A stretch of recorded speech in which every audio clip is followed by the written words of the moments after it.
What's up, everybody? Welcome, welcome, welcome. It's Friday. It's the Nerd Den. Woo! Nah.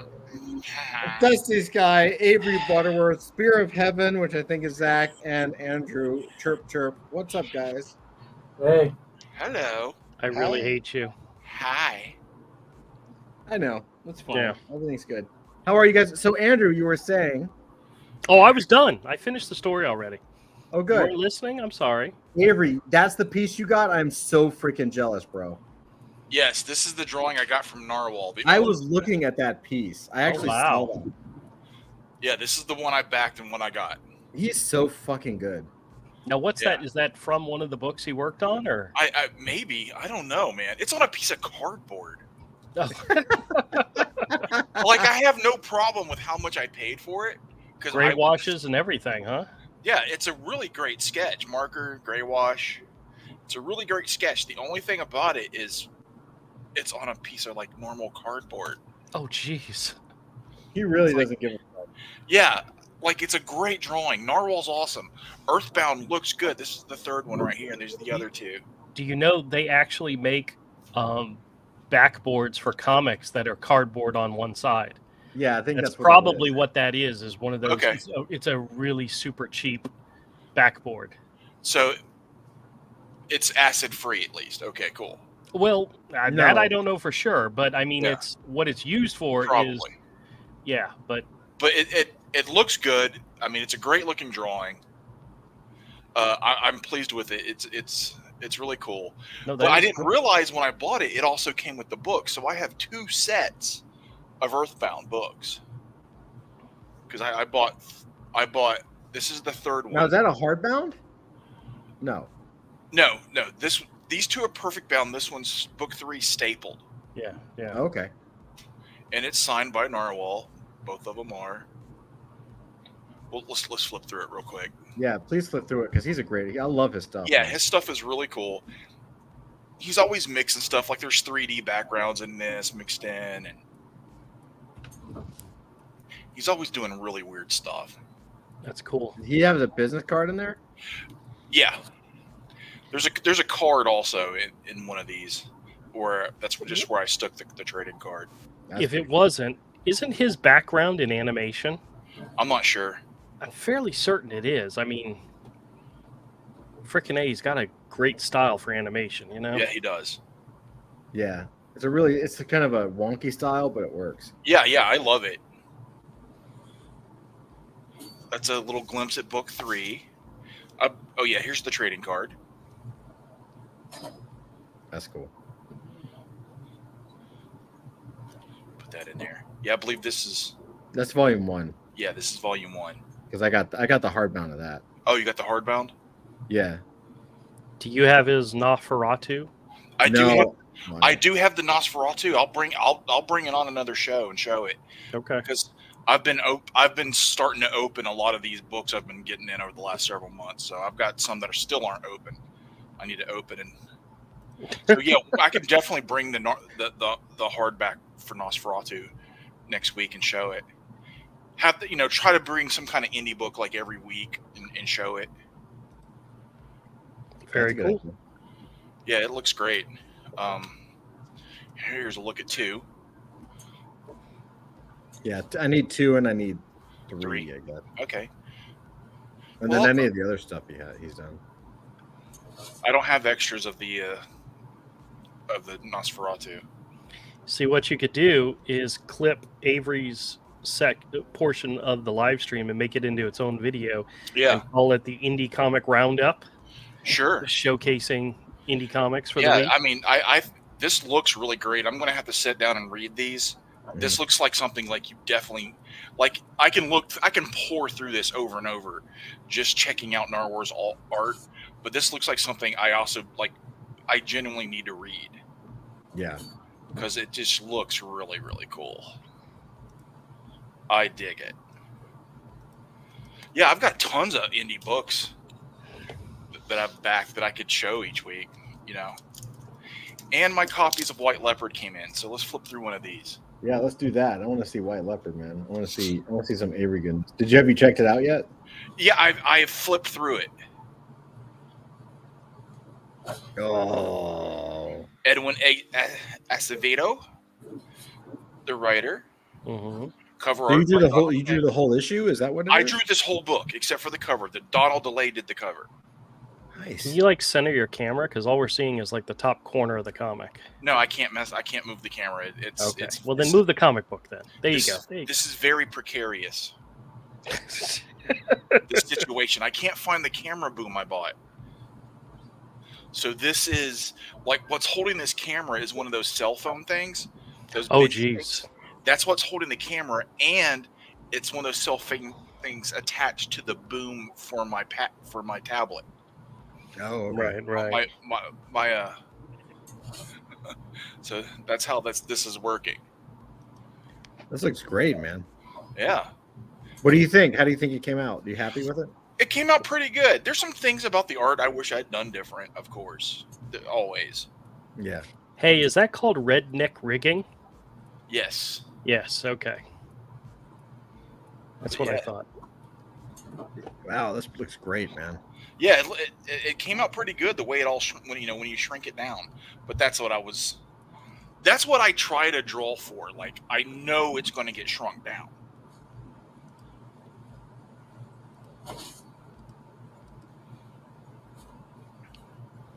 And I tried to plan for that.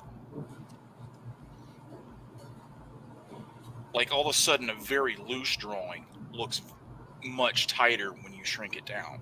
Right, right. The only problem I think you might have with shrinking it down is you lose some of the gray tones, but that looks really good. If you see it in person, they're not lost. They're there. Okay. Camera's totally different than in person. In person, it's there. Okay. These pages look fantastic, brother. Thank you. See, no wonder my kids love you guys. Oh, he included because you're awesome. He included a sketchbook section. Yeah. Does it have your stuff in it too? Yeah. Or is it all your stuff? This is all my stuff. Okay. All, and there's some pin up and on the interior cover by someone else. Man, get that stuff out of there. It should be all nothing but Avery. It should. I mean, that would make sense because, well, I'm me. No, it's all good. Yeah. Hey, we agree with that statement. Right? I do too. I mean, I like Donald's work a lot, but I would at like this point, I'm kind of like give my boy the cover. Fuck's sake. Like, I at least a variant cover by me. At least a variant. And I've got something else. Ooh, okay. Yo, what? These showed up this week. Let me set these comics to the side someplace where they won't get messed Now, up. are you planning on cracking that open and playing with it, or is it staying in the package? Okay. No, I am not opening these. No way in hell. This is classic Cyberfrog because he's got the dots instead of the tiger like zigzag stripe thing. Mm-hmm. This is the classic Cyberfrog variant. This is the modern variant. Oh, nice. At the time, I bought the tier that came with one of each. Oh, okay. I don't have the other variants he's put out since this. Isn't there like a bloody variant or something like that? Yeah, there's an electric blue variant. Oh, these are signed too, dude. I'm not opening these. Look at that. I think these are signed. Yeah, I am not opening these. That's awesome. That's wicked, bro. No way in hell. Dude, this one's huge. Oh. Let me take the other two down away so I can get this a little bit further away from the camera. This package is freaking huge, dude. This Vespis. Uh-oh. What happened? You're good. Okay, a bunch of I think Zach muted himself. Oh, that's Zach. Okay. Sorry about that. It's all right. You're good. You're good. Yeah, this Vespis looks pretty good. And this one is one of the best ones, dude. I want some of the variants of Heather. Look at this. That's a good looking comic right there. They're good, dude. Yeah.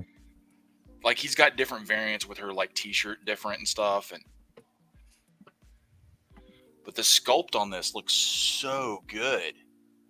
Like, this doesn't even do it justice. I need a better camera. They did a good job. Oh yeah, like 1080 cameras aren't good anymore. You need 4K. Yeah, it's whack. It's amazing how crappy 1080 cameras look now. I know, it's weird. But yeah, these look so good. Yeah, that toy looks great, man. Yeah. Oh, and then you got the full collection on the back. Yep, more variants. Yep. See, some of these weren't available to begin with, and I haven't backed the other campaigns he's done for while he was working on variants. But they look great. I may have to get them because while it took forever, these are worth it. You know? Yeah, having done this before, like, it is no small feat. That is not a small job. I think he even had to go to a different manufacturer for Heather because the other company couldn't get it right. Yeah. Like the people that did Cyberfrog, like they did good with Cyberfrog and Vespis or something, but like Heather, they kept digging up the head sculpt. She kind of looks like Megan Fox. Isn't she supposed to? Maybe. I think she is. At least this current incarnation of her. Yeah. But yeah, oh man, they're signed and everything. Yeah, these are staying in the package. I am not opening these. No way in hell. These look too cool. Yeah. I need those plastic cases for blister pack figures to put these in. That way they don't get, because you know, one of the things that ruins figures when you keep them like this is dust getting on them, settling, and then yellowing and aging it, and the dust itself doing damage to it. I wish someone would have told me that. I have a Dr. Teeth from Wizard World from back in the day, and like I kept it brand new cherry mint, and then like it's yellowed and now it's cracked. Yeah, the dust and just time does it. And they make cases for these. You can just put this in there and it'll help protect it. UV cases, leave it in the blister pack. Because time itself will destroy it. Time, humidity in the air, it'll degrade the glue. The dust will cake on them and, you know, dry and crack the plastic. And I want to keep these as close to this as I can because this is fantastic. I love it. Yeah, it's wicked. These look great. This is the kind of stuff like, independent comic people doing this shit themselves. Yeah. Like, it gets me going. That's the reason I still like Todd McFarlane. He did it himself. Mm-hmm. You don't want to work for Todd McFarlane. You want to be Todd McFarlane. Yeah, for real. You know, like, look what Ashley Wood did. He learned a lot from Todd McFarlane. And, like, what he does is different, but it's kind of similar. Like, he carved his own niche and does these, like, high-end, like, artistic fashion dolls almost. It's like a cross between sci-fi, his insane ramblings, and his comics and just one-off paintings as toys. Mm-hmm. And it's really cool. Yeah, this is awesome too. This is fantastic. I'm thrilled. I'm impressed. I will be buying more, even if I don't get the variants to this. When he does another line of toys, I'm going to back those too. That's wicked, bro. These are cool. That's it. That's all I got right now. Oh, wait, I could show you another page. Another what? Another page from that I inked of Dan Dahl for the Lost pages. Oh, yeah, let's see it. Okay. Let me... Avery's like a kid in the candy store with the camera on, you know? I love it, man. Yeah. Well, I've been wanting to do this more. Like, showcase stuff I got coming in and stuff that I'm into. Do.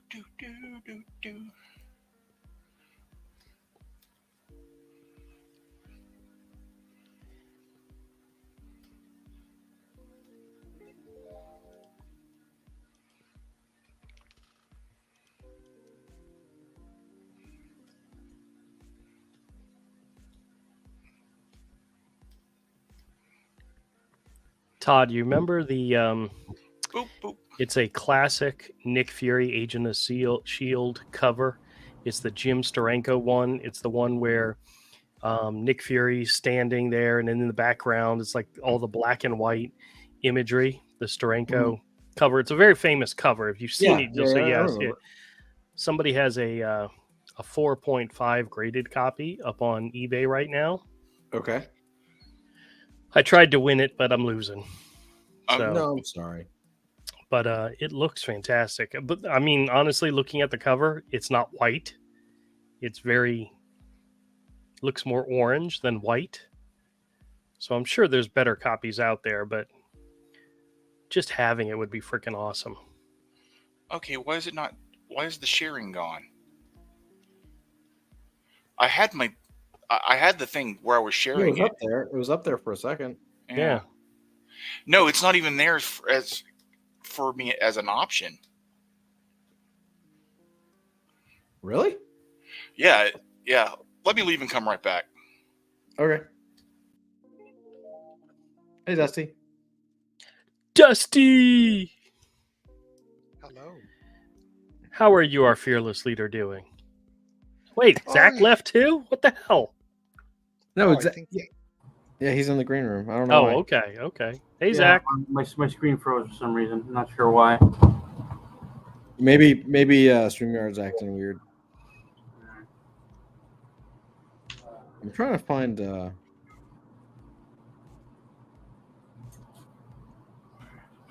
Yeah, so I got something. There's Avery. Oh wait, Welcome back, Avery. I sent you that article. Let me know what you think. All right. Yeah, I will, man. I will. Thank you for sending it. Well, while Avery's getting that stuff, it is. I don't know if you saw this, but it's Adam. It won't let me share. It won't let me share Photoshop. Oh, that's weird. I don't know either. Let me close Photoshop and reopen that because I left the studio and came back. Yeah. Like all that was there is Chrome tab. It's weird. I don't know. I don't know either. Yeah. So I was gonna say it's Adam Kubert's birthday. Okay. Guess how old he is? I think he's in his 50s. No. Adam? Like 45, 42, I bet. Okay. You think he's a young guy. He's a young guy. Okay, 45, 42. Avery, how old do you think he is? I was guessing in his 50s. Okay. Zach, do you know Adam Kubert? Hmm? No. Okay, cool. So isn't he the youngest of the two? I believe so, yeah. I think Andy's older. I believe so. I love the way that I don't even get asked. I don't know those names. Dusty, how old is Adam Kubert? It's his birthday. I do not know who that is. Okay, cool. So it is Mark Millar gave him a big shout out. And Adam posted his birthday picture. He's 64 years old. 64? He's the older one, correct?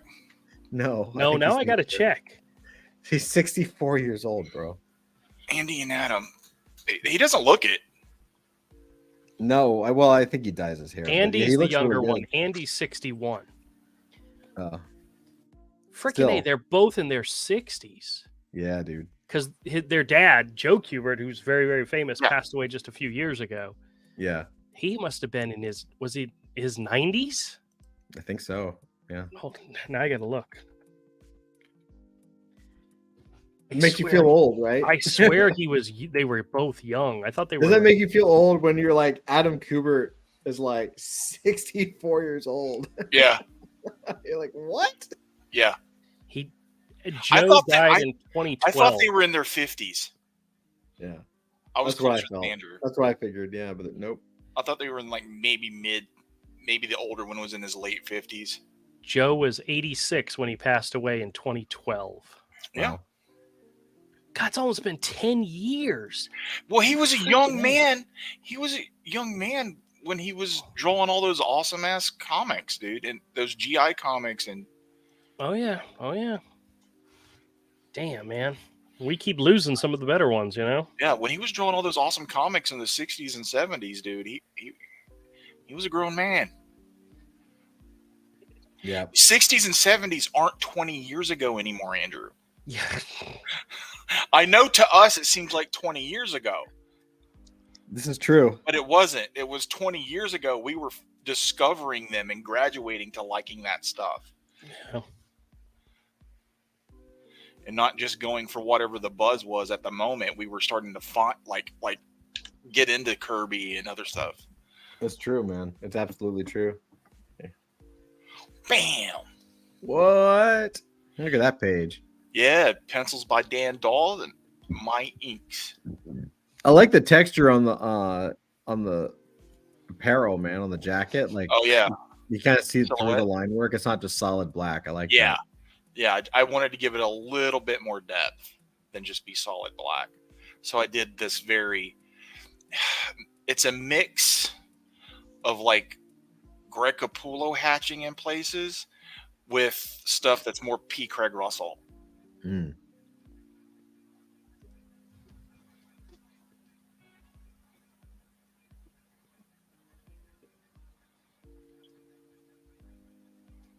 Yeah, it looks great. Thank you. Yeah, I It's really enjoyed it. good. I enjoy inking this stuff. Yeah, you're bouncing back and forth between like penciler and inker. How's that feel? It's fun. I enjoy it. I enjoy it because with the penciling, you have to spend all that time thinking about storytelling and not actually drawing a damn thing. Yeah. And when you're being the inker, you're just all that's done. It's just playtime then. Mm-hmm. You know, I can spend more time trying to make it look cool versus trying to do the storytelling also. Yeah. Because I don't have to worry about that. All I got to try to do is make Dan look awesome, which Dan is awesome. Right. But like all I have to do is like not fuck it up and like embellish it and make it pop. It's a good time. I enjoy it. I like doing all of it, really. I don't like doing all of it on one project though. That's Writing, penciling, inking. yeah, and coloring. Then it's like, oh, Yeah, that's a lot. It's too much. It's too much.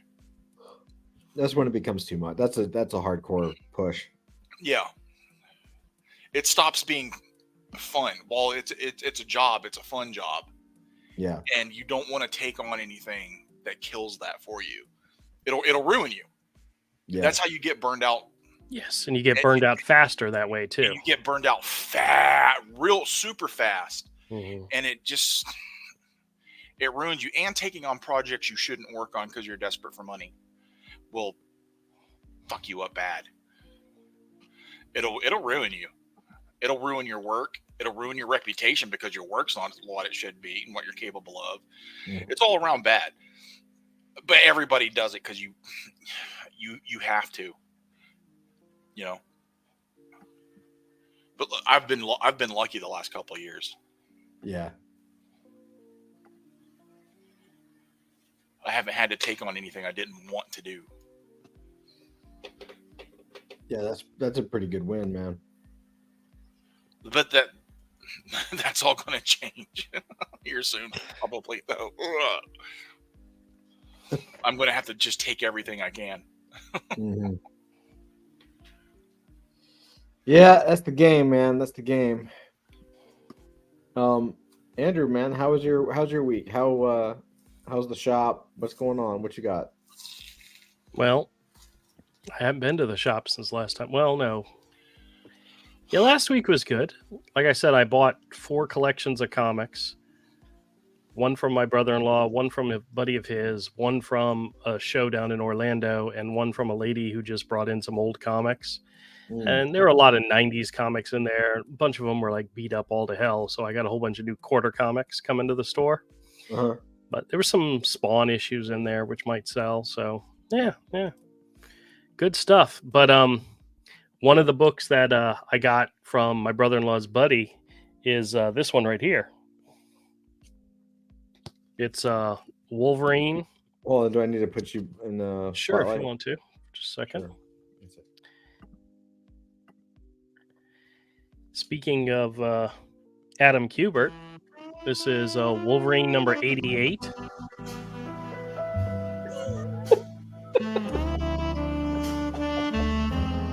Todd, do you know the significance of this book? I don't. I remember the issue. I used to have it. Tell us, Andrew. What's the significance of this book? Tell us. I think the music fits. Andrew time. It's just so loud; it's blaring in my ears. So I don't know if you guys can hear it as well as I do. It's but not blaring to us. No, it's not loud here. It's blaring to where I can't even think. So but that's okay. Okay, sorry. Go ahead. I was going to say the significance of this book. If you can't tell by the cover, it's the first fight between Wolverine and Deadpool. That's Deadpool? Yep. That's Deadpool. With his swords through Wolverine. That's Deadpool. And there's a certain Deadpool movie coming out which has Wolverine in it. Yep. So this like shot up to like ungraded $100 book. Oh my God. So Seriously, jeez. but I told my brother-in-law's friend Brian that this is a book worth grading, and that if I sold it, I would split it with him. So I don't feel guilty about lowballing him on all the other books. But I want to show you something really cool that was in this. Another thing that he had was like all the Marvel card sets from series 1, 2, 3, the X-Men, the Marvel Masterpieces, all the complete sets and complete sets of all the special cards as well. Holograms, Prisma cards, everything. And I don't know if that stuff will sell at all, but I have it. So it's kind of cool. That's kind of cool. What this set? was some. What's that? What set? All the Marvel cards.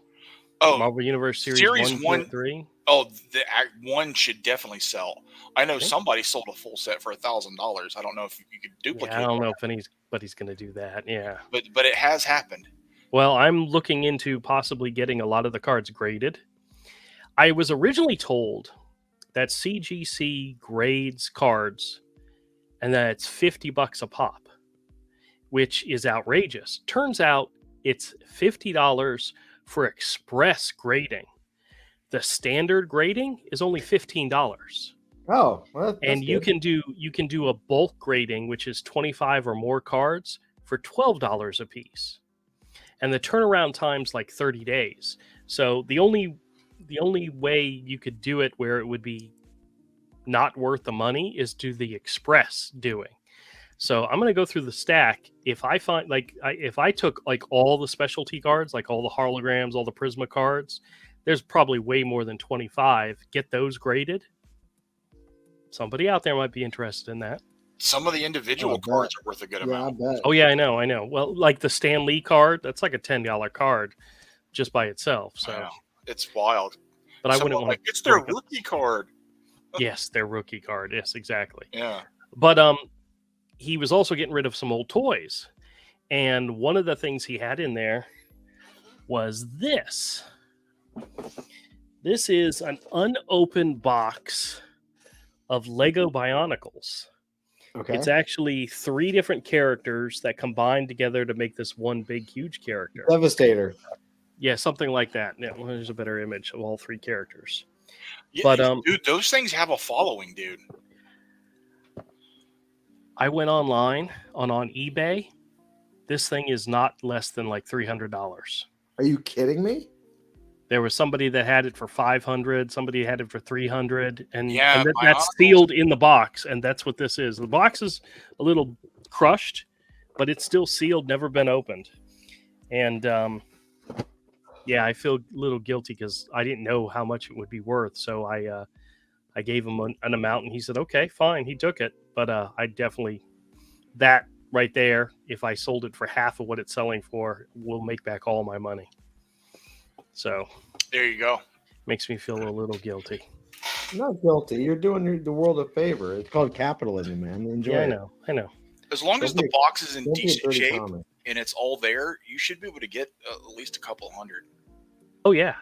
So, but I did go by the comic book store today, and I bought 2 comics, and I wanted to share them with you really quick. Now, the first one, I'd been watching some videos of people, Zach, your boy Zach, like totally trashed this comic in his review, and I literally bought it for nostalgia and for the art.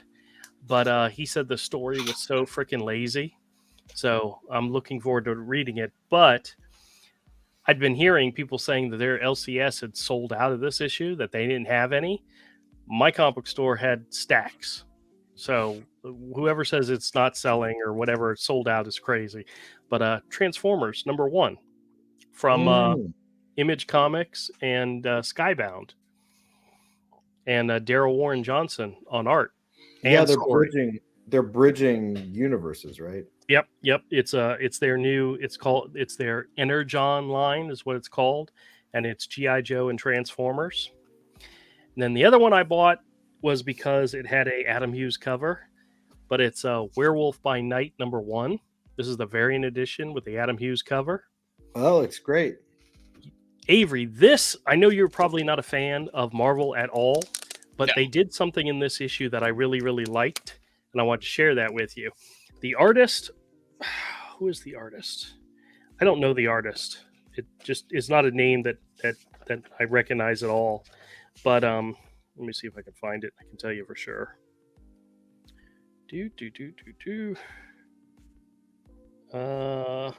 It's written by Derek Landy. No idea. No. And art by Fran Gallane. No Nothing. idea. But the issue, of course, has Werewolf by Night. And it also has Elisa Bloodstone. She's the redhead right here. The whole issue is done in black and white and gray tones, except cool. for Elisa Bloodstone. She's in full color. Oh, cool. So, like every Is page. the art good? I'm digging it. It's a cartoony style, but like, well, here's a good. This is a page where you see him, Werewolf by Night, and her, and she's in full color. Yeah. She's in black and Okay. white. But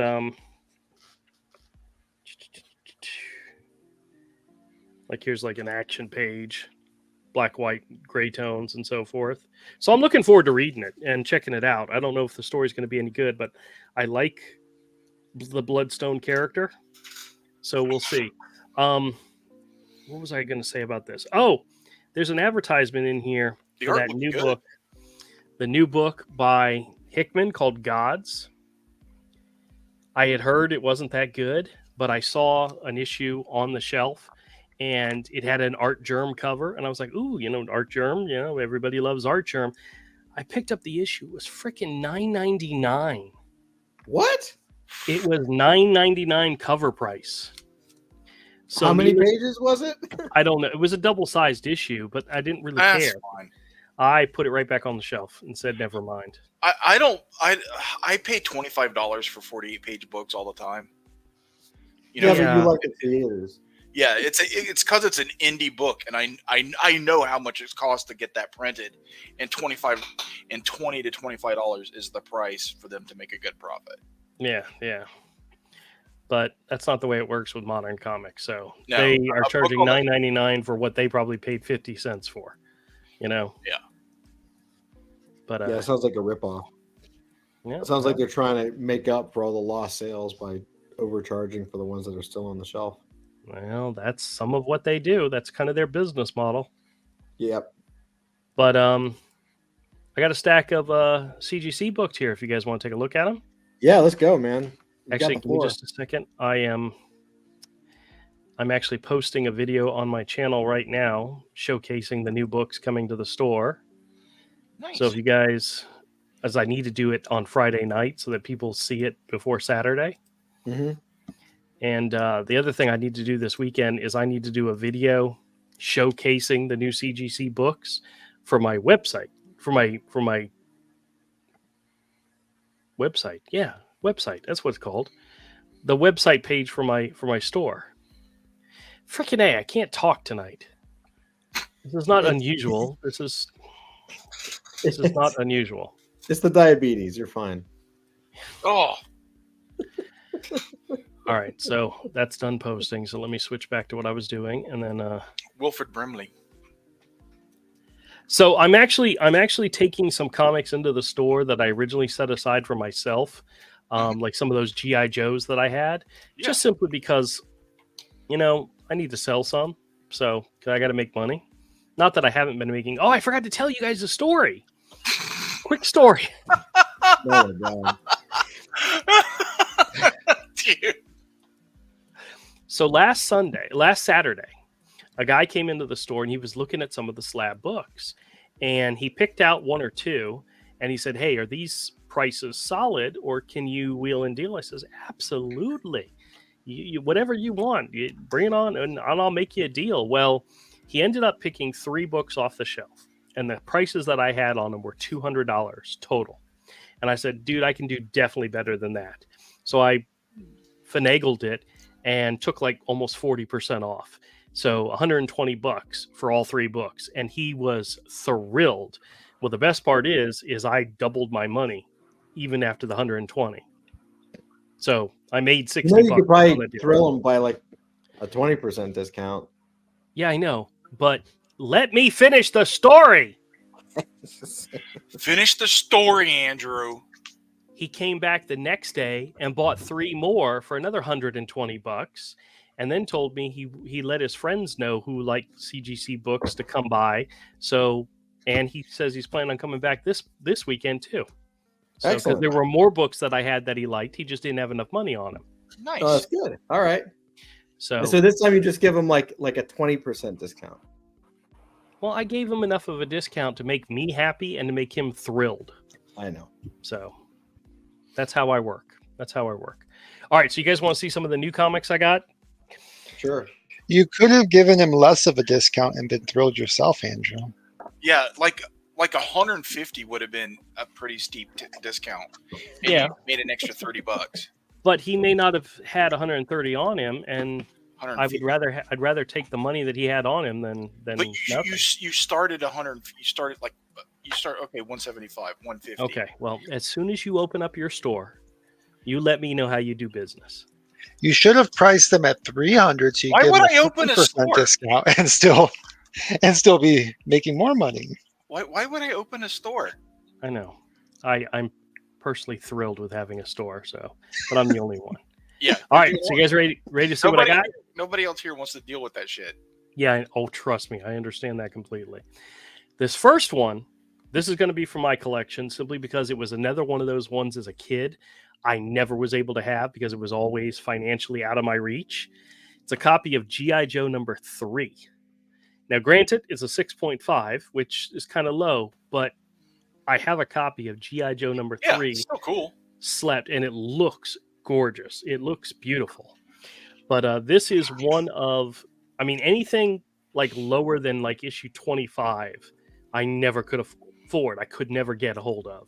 So anything in the low numbers, I'm just thrilled to have. Now, this one is from my personal collection, at least until I find a better copy. Yeah. So, but when you go to sell it, there's a G.I. Joe fan out there who doesn't have that book at all. yeah. Oh, yeah. Go find it and buy it. All right. These 4 are all Thundercats. The first one is Thundercats issue number 2 from Marvel. It's a 9.2 copy. This is actually the second printing of this issue. Oh, I didn't even know they did second printing. Yeah, so no that's idea. kind of cooler. Because back then the second printings and the third printings and whatnot were actually rarer than the first one, so it's actually kind of cool. This is issue number 3. It's a 9.4 copy. I actually had a copy of this in the store and already sold it, and it was like a 7.5 copy. So this is a much better That copy. looks great. Yeah, it looks great. It's a 9.4. Fantastic. Next one is a 9.4 as well. This is issue 8. With features Lion-O on the front on the cover. Those covers they're are doing, great. they're doing Spider-Man. it's a play on that Spider-Man cover by Gil Kane, huh? Yes, Yeah. yes. And then this is issue number 10. This is an 8.0 copy. It's just got a action scene with Lion-O and Panthro in it. So just kind of cool. All right, the next 4 you guys might really like. These are Wolverine issues. The first one I got is issue number 29. Now, this is a 9.8, so it's like really good. But this is from 1990. So this is a 33-year-old book, and it's in really good condition. Wow. But the cover art, it's not Sienkiewicz. It's Mark Chiarello and Klaus Janson. Oh, cool. Isn't that cool? That is That's cool. awesome. Yeah, there was a bunch of other ones in this collection I tried to buy and I missed out on them. Next one is a 9.0 copy of Wolverine number 31. One of my favorite runs of all time. Trust me, it gets better. What I got next, but this is for those out there, Mark Silvestri in his prime on Wolverine, before he left for Image Comics. Issue number 45 of the same title, a 9.6 copy. I don't have that issue. I have issues around it, but I don't have that one. I may have a regular issue in the store if you want me to look for it and put it aside for you. But I mean, all of these are fantastic. Oh yeah. Next up is the next issue in that series, issue number 46. Yep, I have that one. Also a 9.6. Great grades. God, good stuff. Good stuff. Wolverine fans, these are all great. The next Wolverine two was so good back then. The next two are early X-Men issues. This is issue number 148. It's a 9.4 copy. Oh, cool. This Cool. has Dazzler down here in the corner. This is first appearance of Caliban was the significance of this issue. Oh, wow. And next is issue 9.6. This is not issue 9.6, issue 156. It's a 9.6 copy. This is not the first appearance of the Star Jammers, but it's got a great cover. Star Jammer cover. Oh, yeah. That's a great cover. And that's a Dave Cochran cover. So some of the highlight of That's good. That's awesome to have that in 9.6. it's a good one. It's a good one. This one, I don't know if I showed this one to you guys before. Yeah, but this is a Darth Vader number 3. It's the first appearance of Dr. Aphra.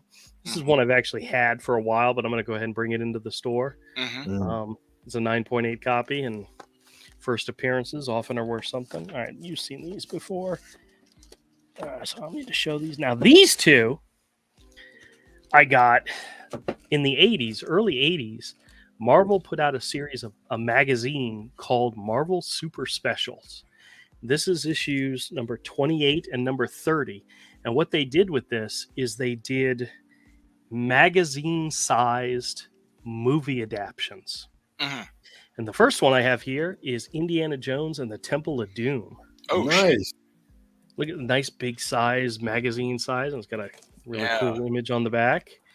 But I like this one a lot. It's only a 7.5, which I really don't care about the grade, but isn't that gorgeous? Yeah.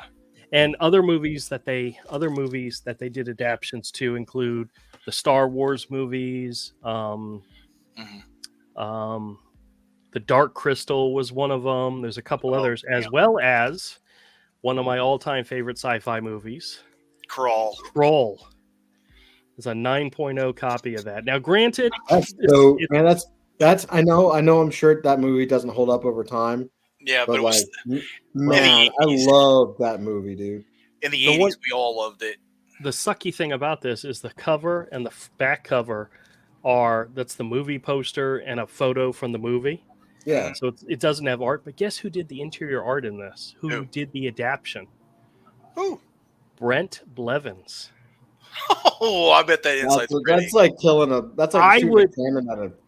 I would love to see that. And by the way, the other funny thing is somebody traded in some movies to me this past weekend, including a copy of Krull. Oh, sell them together. So guess what I'm going to be watching in the store this weekend? Oh, yeah, Krull. Absolutely. Get that nostalgia bait. That'll help you sell that book. That's right.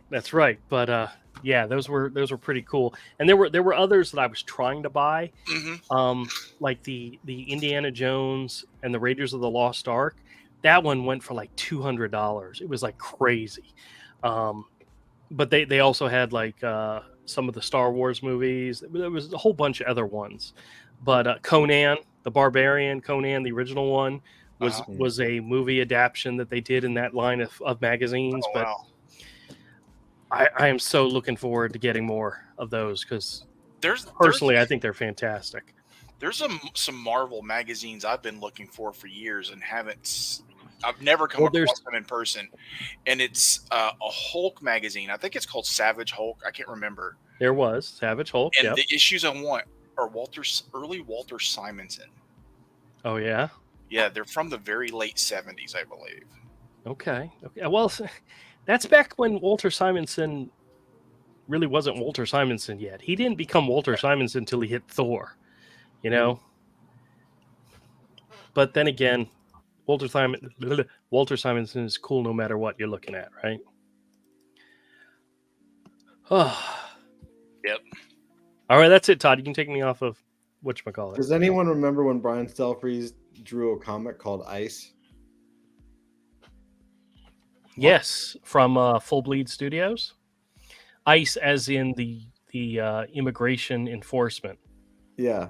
Oh my gosh, is he getting canceled for that now? No, not yet. Not yet. I'm sure he will. Did you hear about Dan DiDio? I just yeah. saw something. What did he get attacked for talking to people?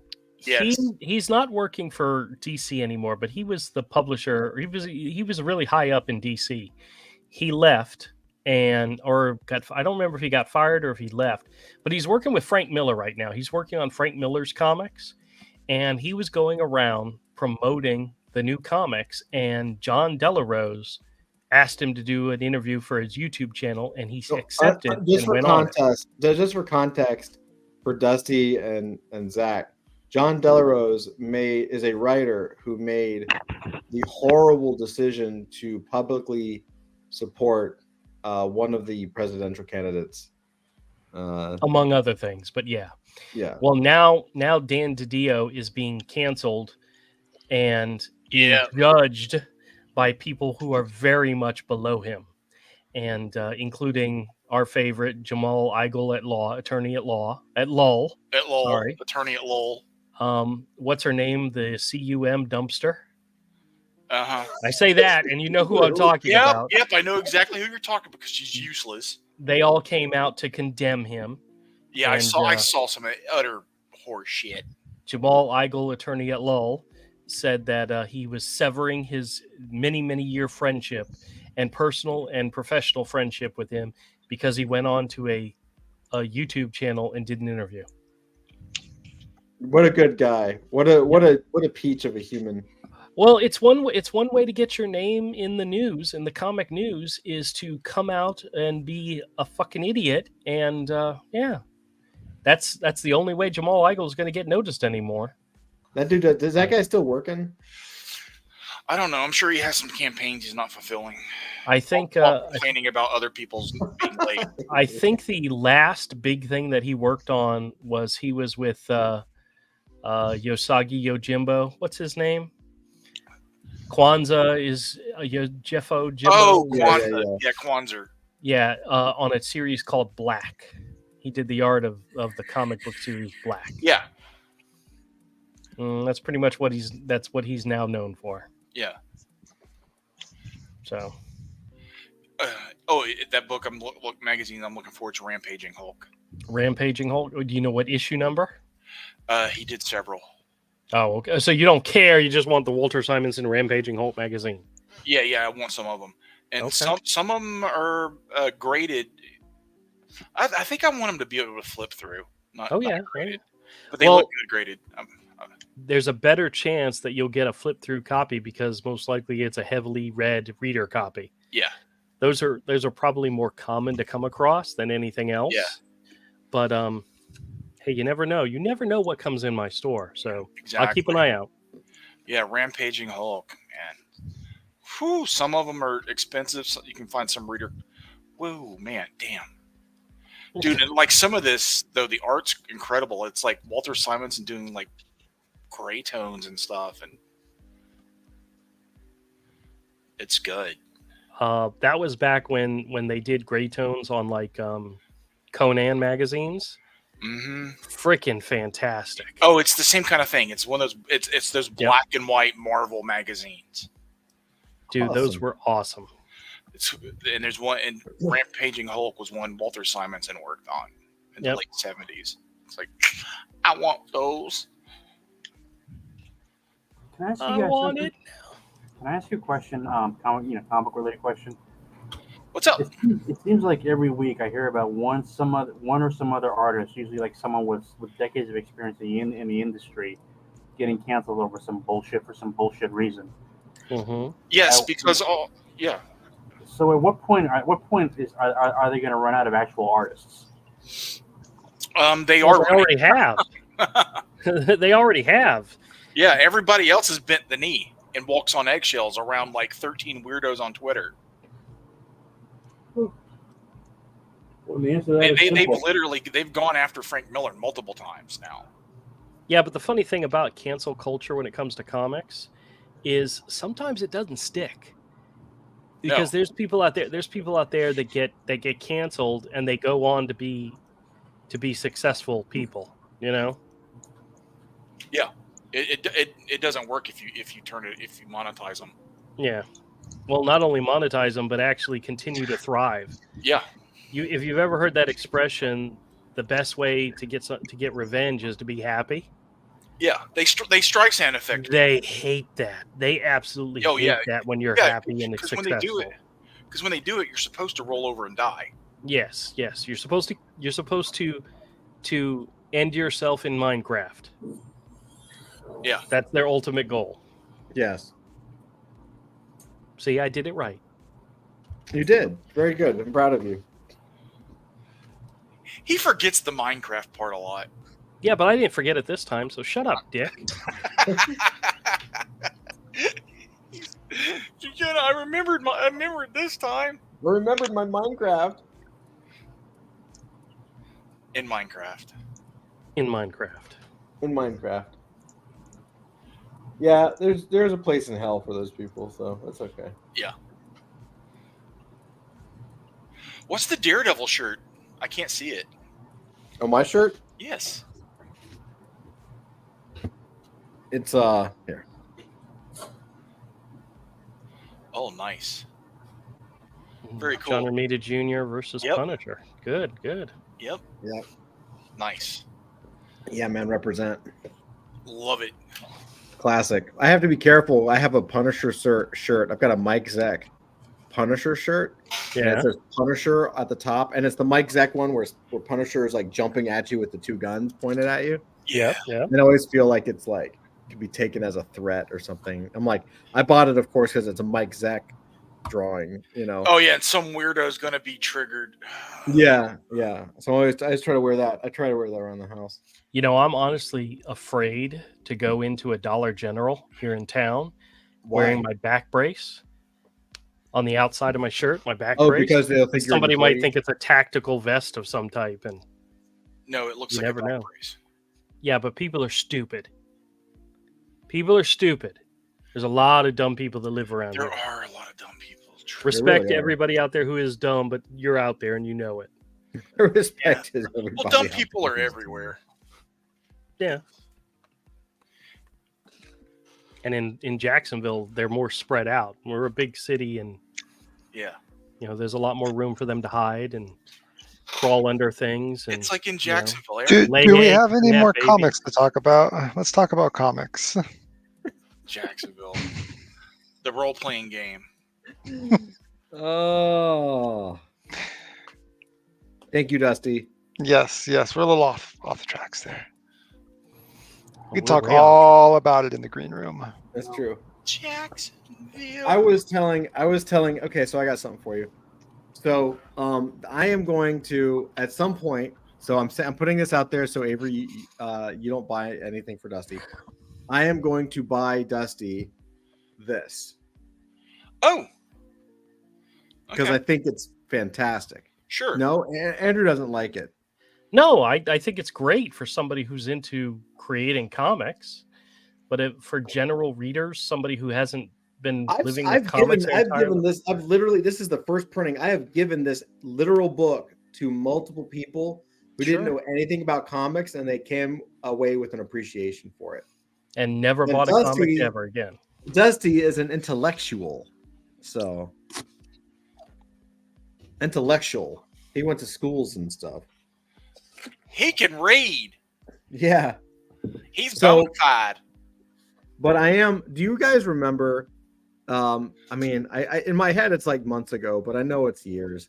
Do you remember when I was getting into the idea of doing a regular book, but bringing in some of that marketing stuff and kind of pulling in some of that remember I was looking at like the Ripley's Believe It or Not comics and some of the old Yeah. science fiction science books where they would have like illustrations, but also like general information. Yeah.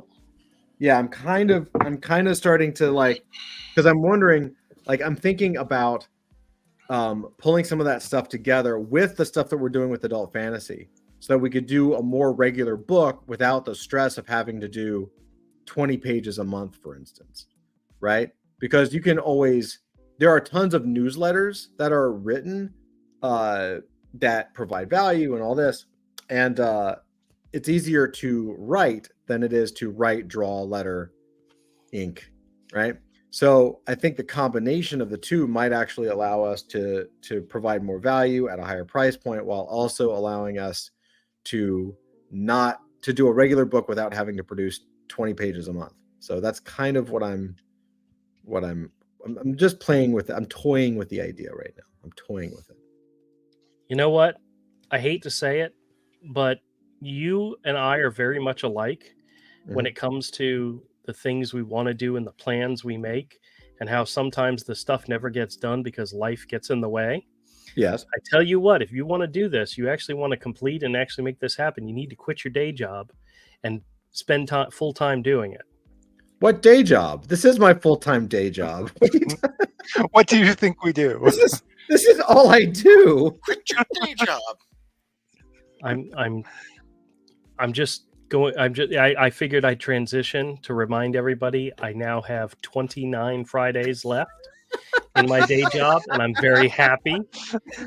Melissa still can't believe you actually gave like a 7-month, like I quit 7 months from now. Well, my old boss, who is the VP of the company here in Jacksonville, kind of pulled me into his office this week and said, "Hey, did I hear true? You did give your notice?" And I said, "Yes, I did." He said, "Fantastic." He said, "I think that's wonderful. I think that's great for you." And I told him I gave him 7.5 months notice. And he kind of chuckled because he originally told me, if you're going to give notice, give him at least a month. So I gave him 7 times that. And he wants to take me out to dinner as a goodbye dinner celebration. And he said, "Pick a restaurant, whatever you want, anyone you want." And I said, "Well, I'm a very simple means." And he's like, "No. We're not going to like Whataburger." He recommended a place. I think it's called 1812 or something. It's a steakhouse. Sure. Anything with numbers sounds pretty good. He said, It's if you want to go club or a steakhouse. He said, if you want to go to Ruth's Chris, we can go to Ruth's Chris. And he said, There you go. He just said, pick it. And then he said, make sure you invite your wife. Let your wife could come. And he said, anybody in the office that I want to invite. And I'm thinking to myself, I don't want to invite anybody else. I don't know these people. No, I'm just kidding. So I don't know who I'm going to invite her. But your friend Todd. But he did say, let's do it in February. And then he emailed me and said, hey, maybe we can do it in December so I can count it as an expense for this year. I go, like, whatever. I'm like, whatever. I'm easy. I mean, when one of my other coworkers who had been there for a while, when she left, they did a dinner for her. And I forgot what restaurant we went to, but it was really nice. And it was it was me, him, her, and a bunch of the senior leadership people. And it was nice. I felt uncomfortable, and it wasn't even my party. So you know how uncomfortable I'd be at my own. So we may want to keep it a very small shindig because, whenever they do a dinner, they try to go someplace really nice. The last time I went out with them for dinner, it was me, my boss, my ex-boss, his boss, and a couple other people. And we went to the 19th hole, which is the country club restaurant at TPC. Sure. And it was nice. It was awesome. I'd never been there before. And yeah. So my old boss wants to treat me out to a dinner. I think that's really nice. I think that's really cool. Yep. Very cool. Better more than most my bosses gave me. Well, my boss my old boss really likes me. He told me that if he ever left the company, he'd take me with him. So you should just decide to collect all of these going away gifts and going away dinners and all of this stuff, and then decide, no, I think I'm going to stay. Yeah. And then like 6 months down the road, you can do it all again, and then you can leave. I meant Well- 7 months from 2027. I don't really want to admit this out loud, but I'm like 90% sure I made the right decision. Oh shit. Oh, And dear. Every day, Oh, shit. Here every we go. day, every day that percentage is increasing. Good. I mean, next week Okay, it'll be well, increasing 92%. is the right but direction. yeah, Increasing is yeah, the but right- there's days I look at my checkbook and go, "What the fuck was I thinking?" You know? You wait until it stops. Wait till the income stops. Then you'll be fine. Well, then there's levers that can be pulled that will take care of us. So that was part of Good. the original deal. So just there's money and savings that I can't access until I'm no longer employed. So, which is okay. But Well, good. You worked your ass off, bro. You deserve it. did, and I'm very tired. Yeah, yeah. That's what life will do. It'll fucking kill you. Yep. What? Oh man. I'm just looking at all the comics.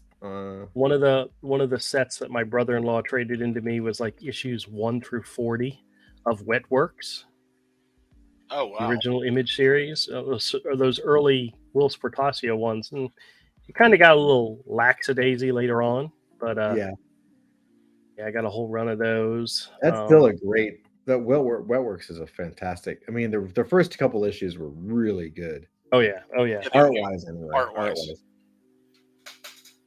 Yeah, there's a lot of stuff I buy solely for the art. Yeah. Oh yeah.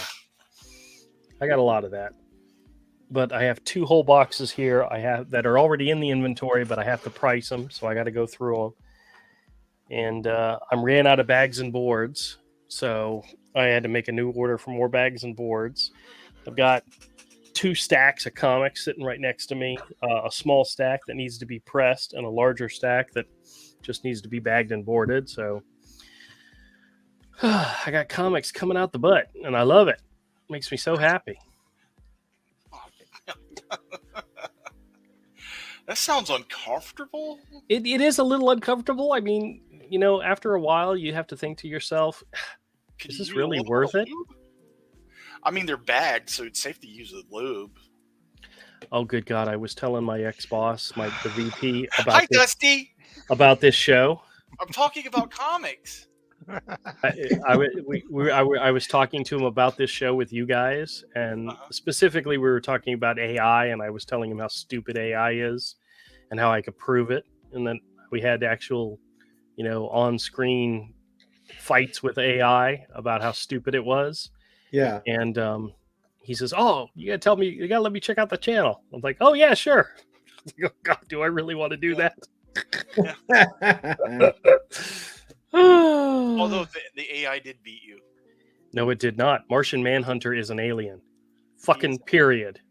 But there's a couple You of times sure? it did beat you. No. I know I beat the AI. I have never been beat by an AI. AI is dumb. Bottom line, anybody who's afraid AI is going to take over the world. Oh, by the way, did you ever play Battletoads? By the way, Jen and I went and saw that new movie, The Creator. Oh, how was it? Visually, it was a really cool movie. Story-wise, there wasn't a single surprise in the movie. Every single thing was predictable. I mean, to the point where, even when, never mind. It was just, there was no surprise whatsoever. I don't know what that is.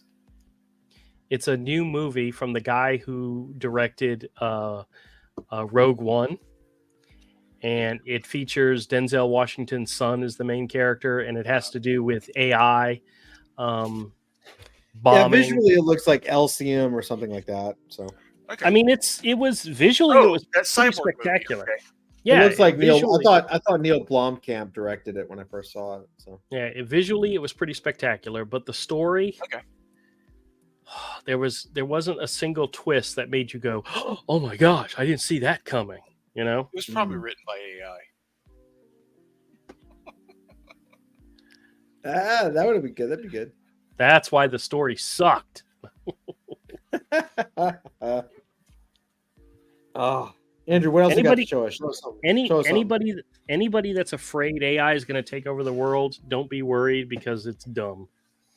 No, the amount of like you can. I've been doing Stable Diffusion enough to where like it's really obvious we can do pretty much everything we want to do now. Like you can do a whole comic and use it and reference and all that kind of stuff. On a reference level.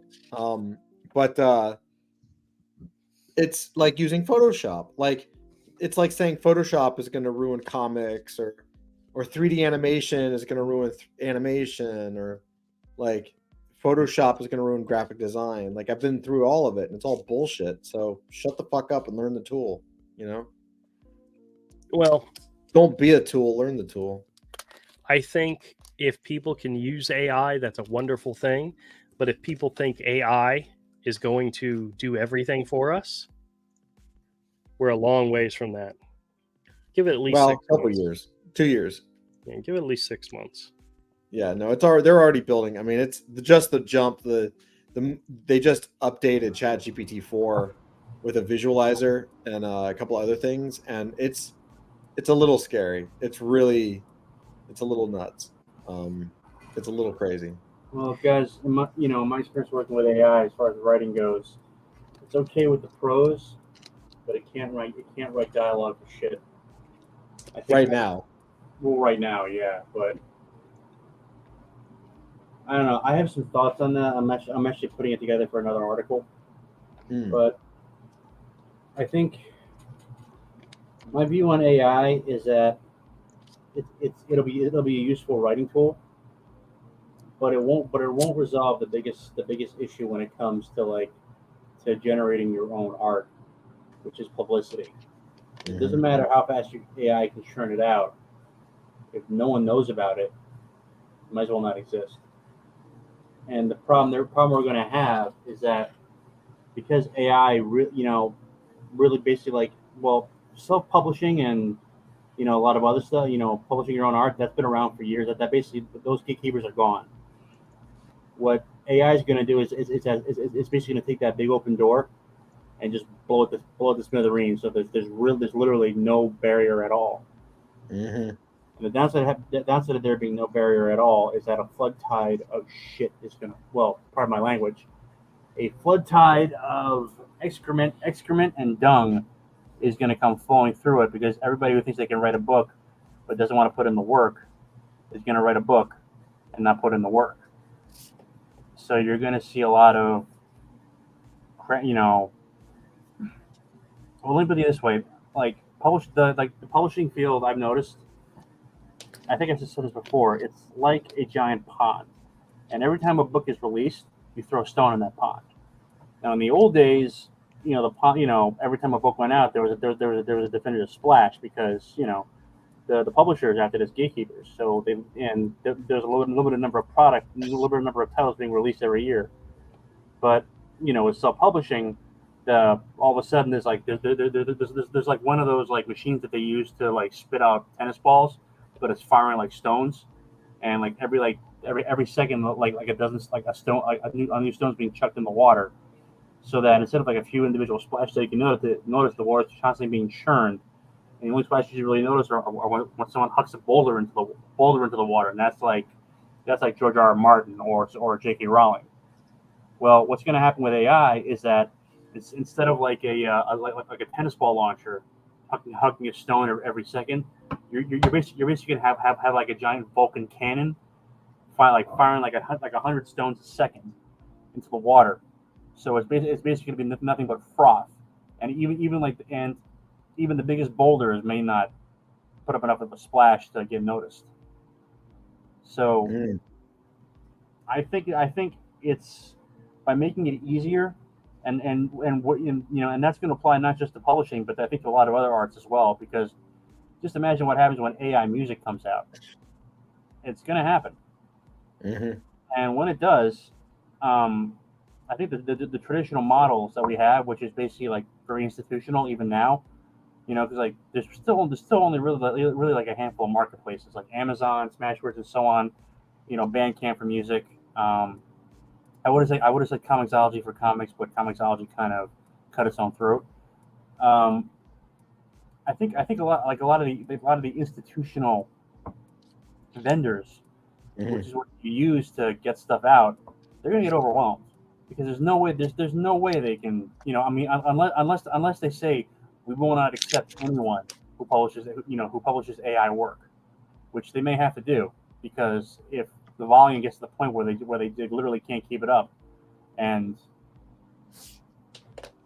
which will suck, but I think what's going to happen is that the old system that we have, which is really even now designed with the analog age in mind, where you had editors, where you had gatekeepers, where you had a slush pile, where you had A&R men, or where you had where you would show up with your portfolio at a con, and like present it to an editor and hope they liked what they saw and maybe wouldn't take a punt on you.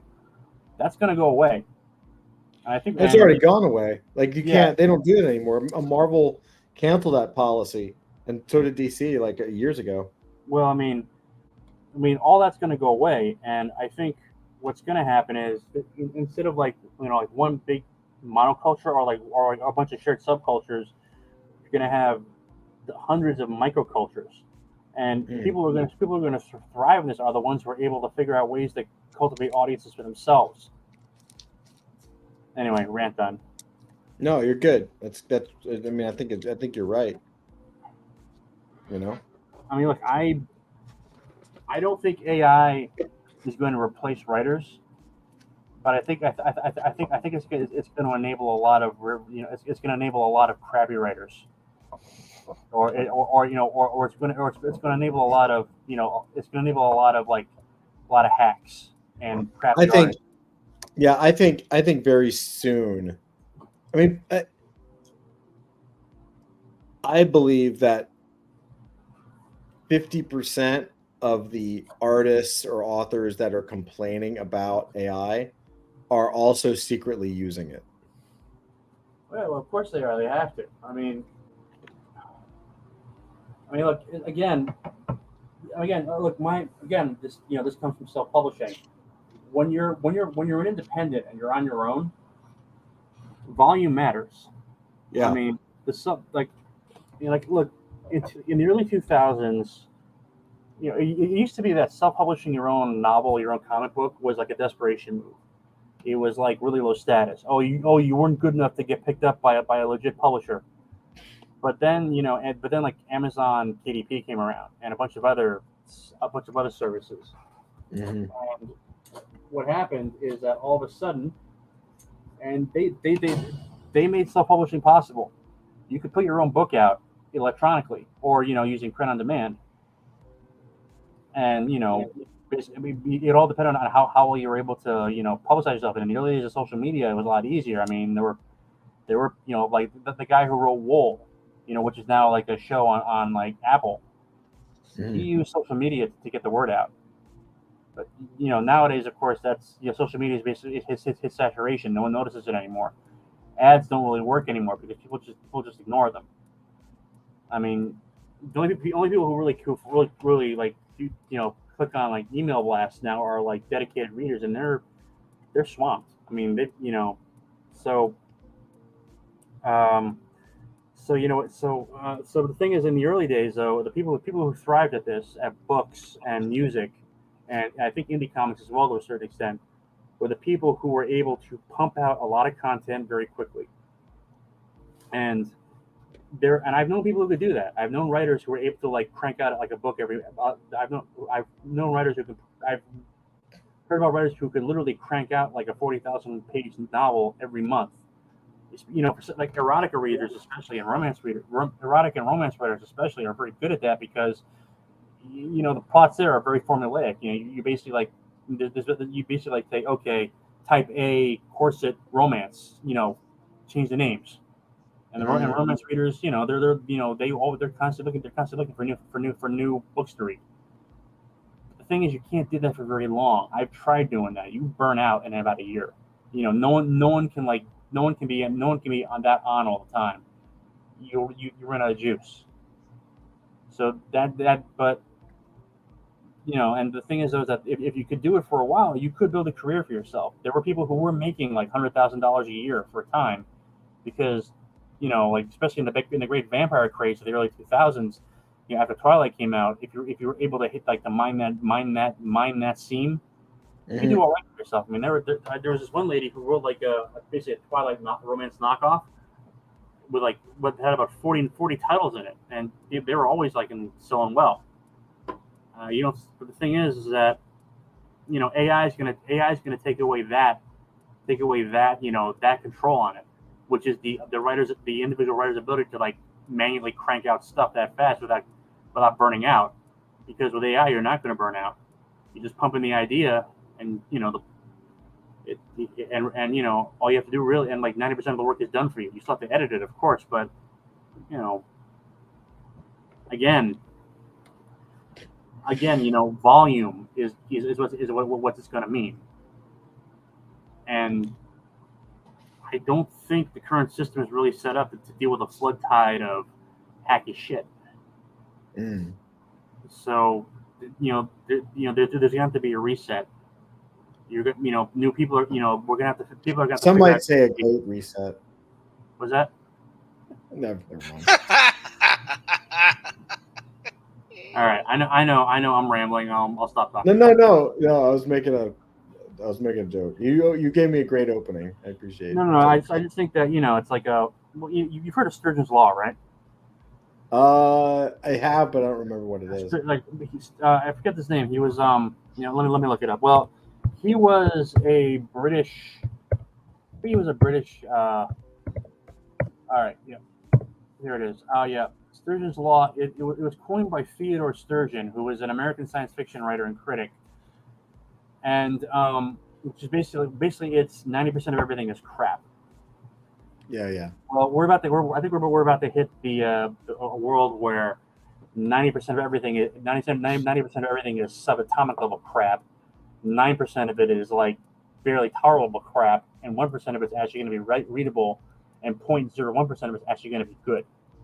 Yep. Because because the number of writers are going to remain the same. It's just that AI is going to allow them to turn the fire hose on.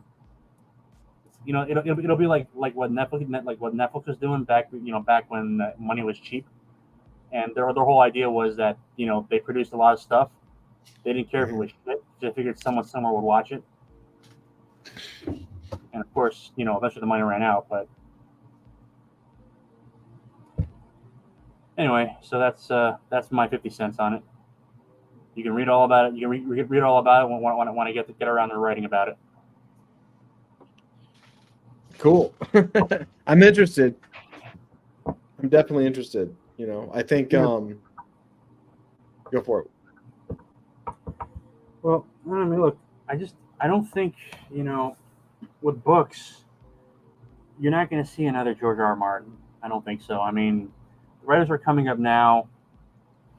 I mean, the ones who get traction are the ones who are basically being pushed by what's left of the publishing industry in New York, and really no one outside of like Brooklyn and San Francisco has heard of them. And I think with comics, it's going to be the same. I think with AI, once you can start using AI to like write actual comic book panels, I think it's only a matter of time before that happens. Oh yeah. Yeah, no, I think, I'm very excited by it. What makes me excited is I think it will open the door up for people to finally create the things they want to create. I think it could be a golden age for comics specifically because you're going to have a lot of people who love comics who can't draw. Right. But again, same problem. A lot of people who love comics who can't draw are going to be able to write comics. But are they going to be able to market it? How are they going to stand out from the general flood tide? So I think. Yeah, well, that'll be marketing, I guess. Well, no, and that's the thing. People tend to discount marketing, but marketing matters. If no one knows about your book, it might as well not exist. I think the people, like I said, I think the people who are going to thrive in this new world are the ones who realize there are no shortcuts. You got to build up your audience.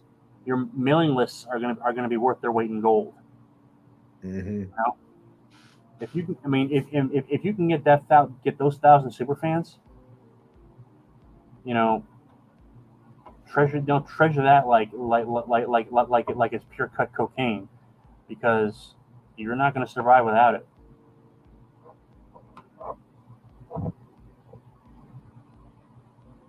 Man, that got depressing really fast, didn't it? No, you're good, man. Not at all.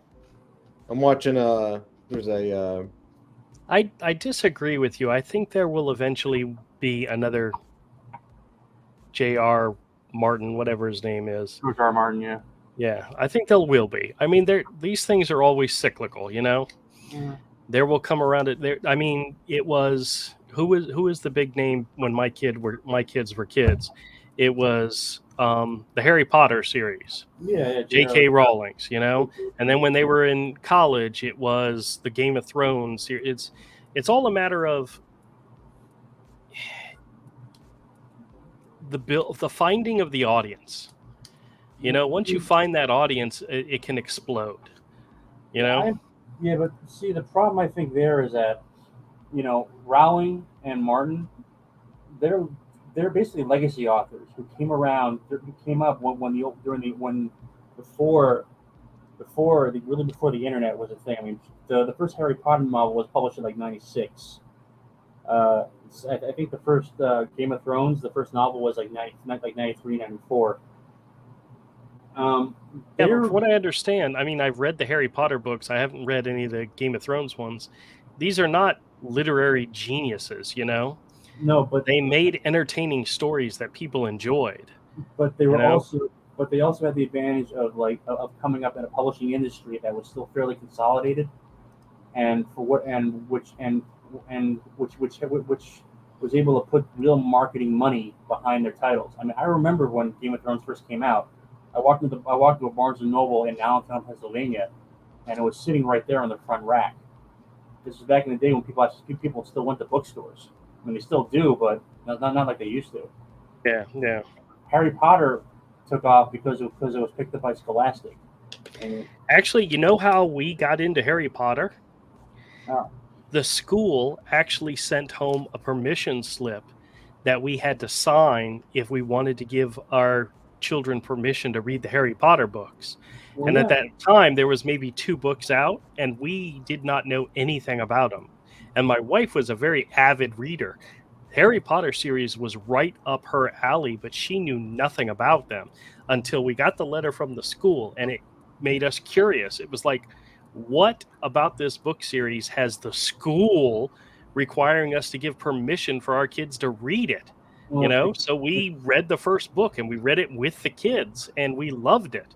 And we continued reading it to them until they eventually learned to read and read them themselves. It's because it has like magic in it, and you know, some people thought that, you know, that it was witchcraft. Honestly, that is the stupidest reason. Period. Look, I am just old enough to remember when I was in high school where I knew people who loved D&D but were conflicted about it because their parents were old school Bible thumpers who thought that, you know, rolling 20-sided dice was like the equivalent of like selling your soul to the devil. Yep. And I'm just old enough to remember when playing D&D, if you admitted it in public, you would get the crap beaten out of you by the jocks in high school. Like literally, like 2 years after I graduated, you know, they had people playing Magic the Gathering on like the MTV Beach House. So I'm a refugee from that old world where it was still an underground thing. And like I said, I think that I have to disagree with you. I don't think there's going to be another writer of that type. There's going to be bestsellers. There's going to be people whose names rise above, but it's not going to be at the same level because the organization and structure of the old publishing industry is not going to be there anymore. If it is, it's not going to be as effective because like our audience is going to be completely fragmented. I mean, it's the same reason why I don't think you're going to see someone like Taylor Swift in the near future. I mean, Olivia Rodrigo, she's popular, she's pretty, she can sing. I don't know. I don't know if she's gonna take that crown because that audience doesn't really exist anymore. I mean, or maybe it does. Maybe music's different, but maybe. But I don't know. I mean, I think a new paradigm is going to be shifting, and if you want to, and I think those of us who can kind of see the shape it's going to take, and are able to set it up, like they'll shift gears now, are going to be the ones who are going to profit in the future to come. Unless I'm completely wrong and talking out of my ass, in which case I apologize in advance. Well, I don't know. There's a part of me that thinks there's a new way to do it. There's a new thing to create that will be the first.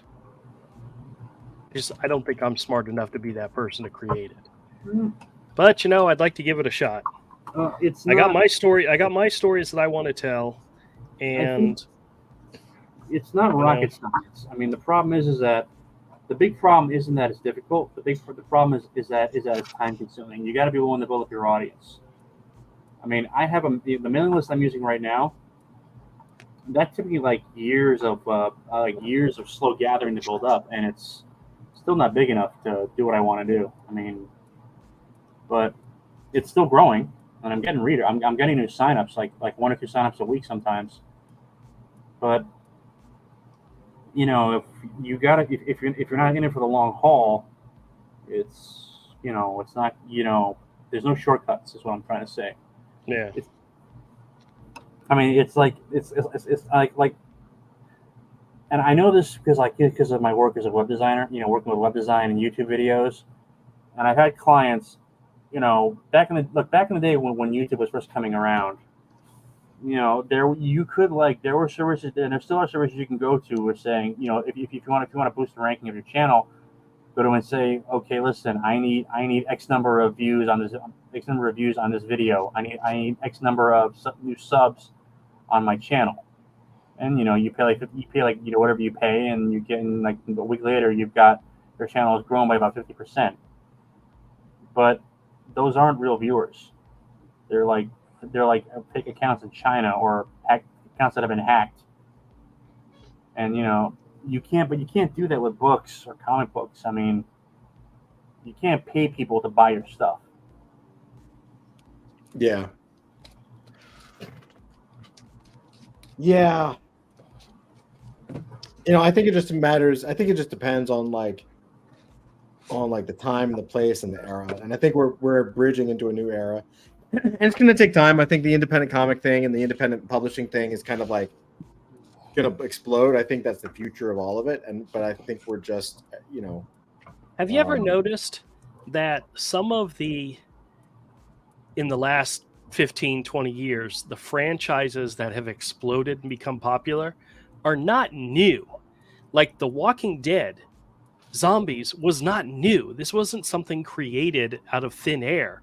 It was a different way of telling the story that people latched onto, even though zombies and survival horror had been out there for many, since the 50s.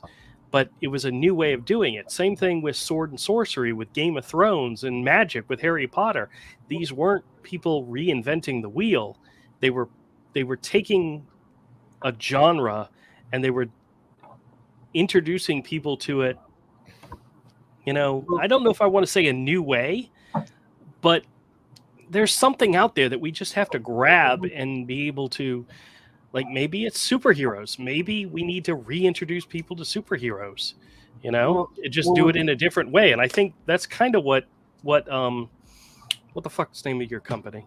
Adult Fantasy is trying to do, Well, with Game of Thrones, I mean, what set that apart wasn't the fact that it was sword done in a different way. It was that Martin basically took the conventions of a historical novel and applied it to fantasy. I mean, what set it apart was the fact that the characters is that it didn't follow the general fantasy paradigm of good versus evil.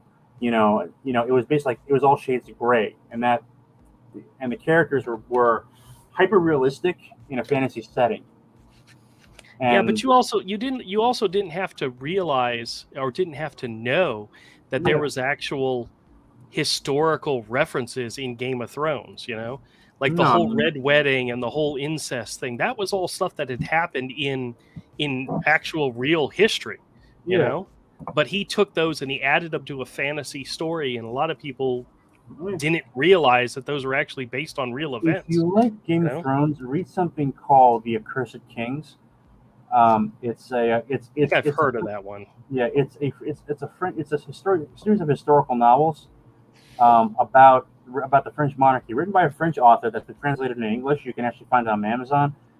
And he basically it was one of the key inspirations for Game of Thrones. But getting back to what you said about you know all the old stories being done in a new way.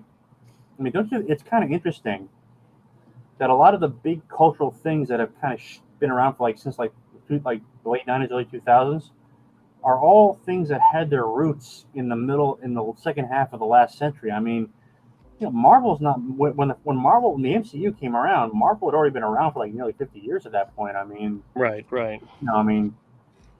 Since the Silver Age of what was it, 1961 that the first Fantastic Four came out. So what helped Marvel at least through Endgame was the fact that they had nearly 50 years of actual good stories to mine. I think the problem they're having now is that they basically mine that seam pretty much empty, and all they have now is stuff that was made post 9/11. And some of that's okay, but a lot of it's not. I mean, you're talking about all the woke. But were there there were also there were still good storylines in there, right? There's still tons of good storylines. There's the Old Man Logan, yeah. There's tons of old stories they never touched. Yeah. They skipped way ahead these characters' histories. They didn't even get the high points for really any of them. Well, I mean, the second Captain America movie was Winter Soldier. Yeah, that skipped a lot of Captain America's history. Yeah, it sure They did. did Winter Soldier before they got into creating the guy that becomes U.S. agent. Right. Yeah. Well, and plus the fact that they never used the X-Men at all. Exactly. And the X-Men, they did Dark Phoenix twice and dicked it up both times. You know what's so funny about there's something that I really enjoyed about the first X-Men movie, and that was when Wolverine popped his claws for the first time. And what I'm saying is, in the comic, you imagine in your mind what that's like. Yeah. To see it happen on screen and have it so realistic, that is what my mind mind, that's what the comic in real life was like, and they did such a good job with that. At the time, I liked the first X-Men movie because superhero movies until then were pretty bad. Oh yeah. Most of them were terrible. David Hasselhoff is Nick Fury. They were pretty. Or the Dolph Lundgren Punisher movie. They were bad. They were real bad. Honestly, they did do that, didn't they? Yeah, and it's terrible. I mean, I watched it when I was a kid and thought it was cool, but it didn't take me long to go, oh, this is a piece of shit. For my money, the guy who did Punisher the best was the late Ray Stevens in Punisher War Journal. Dude, he was fantastic. He has the look and the presence. Yeah, and he recently passed away, and his last role was Ahsoka. That's just. It's like Raul Julia with his last thing being Street Fighter. That is really hard to take, but it's true. Yeah, because he's so fantastic. Yeah, dude, I like the Addams Family. I like the Addams Family movie. I like him. Oh yeah. Yeah, and I mean, look, I mean, he was, Ray Stevenson was Titus Pullo in Rome. Yeah, that was a great show. That first season, anyway. Yeah. But I mean, look, I mean, honestly, I think if they really want to save the MCU, whatever Phase 5 should be, get the X-Men into rotation ASAP. Because I hate to say it, She-Hulk Attorney at Law ain't cutting it. And apparently there's a season 2 on the way. Yeah, they did. They need to nullify a lot of what happened after what they've done since Infinity War or whatever Endgame. They need to be like, sorry. Okay, by the way, here's X-Men and Fantastic Four, and everybody's gonna have individual movies. Then and it's gonna draw to a head every 2 years with a big crossover. Spend more time with the individual sets of characters. I don't know. I mean, look, it's by the sounds of it, Disney's circling the drain anyway. So I think at some point they're gonna start selling off pieces of it for parts. Probably. I think so. I think that'll be best. What's up, Joel? How you doing? Joel says, "Evening, nerds. Hope y'all doing well. We're doing good. Yeah. Welcome. What's up, Carrots? How are you? Hey. Happy Friday. We're chilling. Long week, good week. I'm fading, but we're doing good, man. Just hanging out, chilling out. Talking Working about on some a whole bunch of stuff. God, one day we'll slow down. Yeah. We're just talking about comics. Andrew showed some comics. Yeah, man. Showed some Andrew's got a haul now. God, Andrew. By the way, how many slabbed comics do you have now? Do you know? Just shy of 200.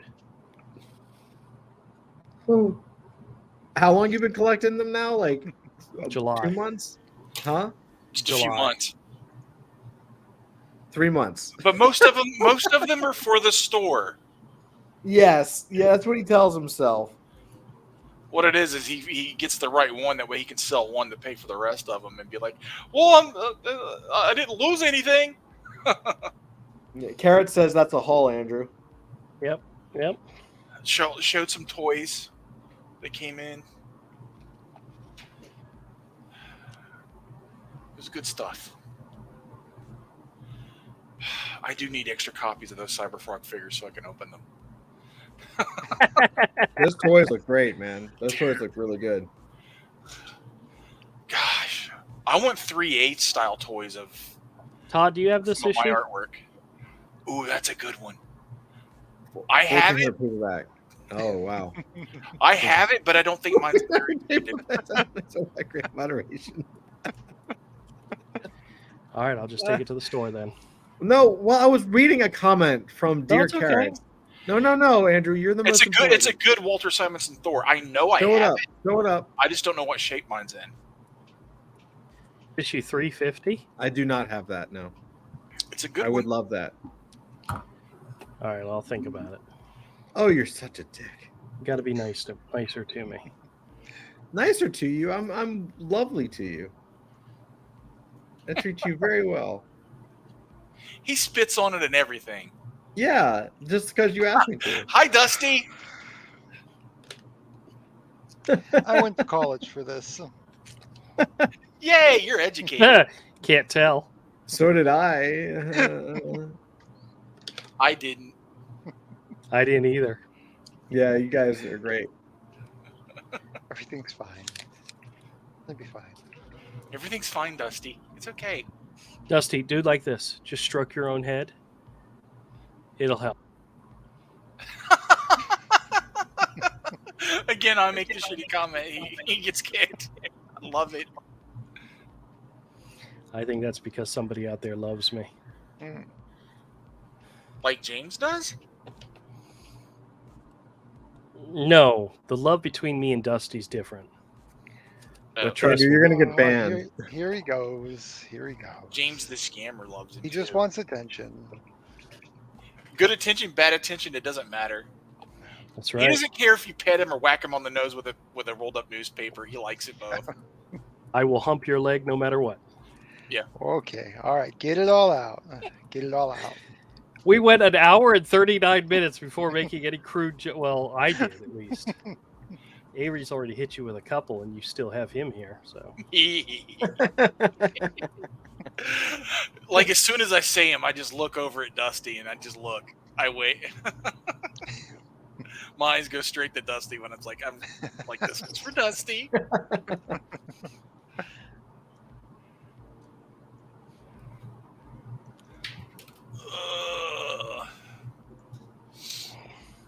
oh, here I want to show you guys two I'm issues. sleepy now. I want to see if you guys can tell me. Here, highlight me real quick. Highlight it. Just really, really quick. See if you can tell who the artists are for the covers of these issues. Okay. And I'll give you a hint. We talked about this artist earlier in the show. I mean, it looks like a Mark McGuire, but I know it's not. No, Kevin McGuire. Mark McGuire was the baseball player. that's It's right. not Adam Hughes. No, it's not Adam Hughes. Yeah. You might be shocked. I don't know. Will Spatasio. Will Portasio. Really? Yeah, Okay. The shape I of the s- mouth. I saw it and I looked and I put an issue number into the price guide and it said Will Portasio variant. I went, really? Really? I was like, really? Okay. Wow. All right. How about this one?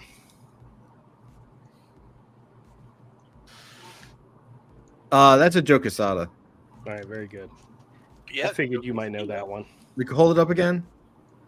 It's the calf muscles, man. Oh yeah. Oh, yep. Because some of his shapes are getting more, like his muscular is getting more realistic a little bit. Yeah, Well, I miss the. I actually don't like it as much. I remember- like his more dynamic, like I like the really. style. Yeah, I really love the Mike Mignola boxy shapes with like rendered superhero muscle. All right. Here's another Yeah. one you might if you know the artist of this issue. This Oh, I cover. have no idea. Well, it says it on the cover, so It does. Where? Greg Capullo. No, Greg Capullo did the interior. He didn't do the Oh. this cover. Okay, no, I don't know. I mean, Daniel Warren Johnson, maybe. I Jock. can't tell. The Jock. Jock. Okay, yeah, The I'm not super deep into Jock stuff. I'm not Okay, either. yeah. I It's do all right. like some of his stuff, but All right. yeah. All right, that's another one. Karen says that's wild that you can determine an artist by the shape of Batman's calf muscles. Yeah. Well, some people's sense of anatomy is very distinct. Yeah, we just stare at a lot of I guessed that Harley Quinn because of the mouth. I was like, oh, Will Spatasio. Yeah, exactly. I take that as a testimonial, Carrots. I screenshotted it. I will be Yeah. sharing it later on. All right, What else you can got, Andrew? Is highlight that me? it? I that was wanted to talk about this issue, but it's a conversation for off camera. Have you guys seen the trailer to Silent Night? Silent Wait, Night. isn't there an old horror movie called that? There is. This is not that. Oh, okay. I don't know what the new thing called Silent Night is. Oh, well, this goes right to what Zach was talking about. This is fucking awesome. So I'm gonna just share my screen. Give me 1 second. Share your screen. Okay, here we go. Well, I'm gonna share the tab, even though I might not. Did he say share the tip? Tab. Just the Oh, tip. tab. man. But I'm not gonna. I may not share the audio just so we don't get copyright strikes or anything. Ugh. But this. So you guys know who John Woo is, right? Yes. Yeah. So Of course. John Woo. This is what's gonna happen to all Marvel and Disney shit. John Woo just directed a Punisher movie, But it's not Punisher. and it's not Punisher. It's called Silent Night. Okay. Okay, you watch some of it. You ready for this? Yes. Here, I'm just gonna play a little bit of it.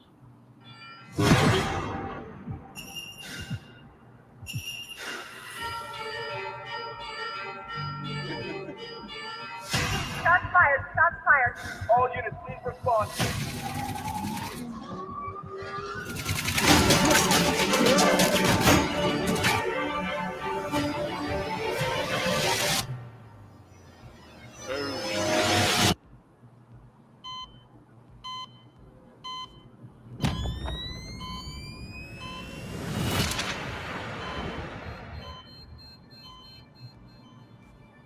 Oh, I'm gonna mute it just for a second, just so you can kind of see like. yeah, he can't talk anymore because he's not through the throat. Yeah.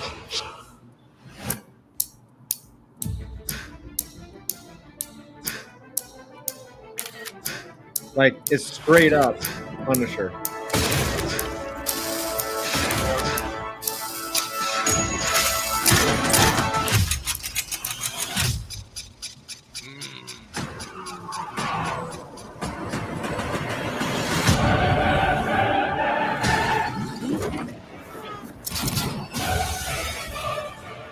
already want to see this movie.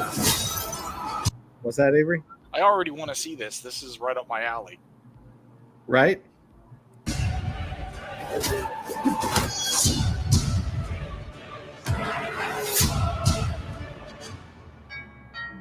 I love revenge. Oh, great.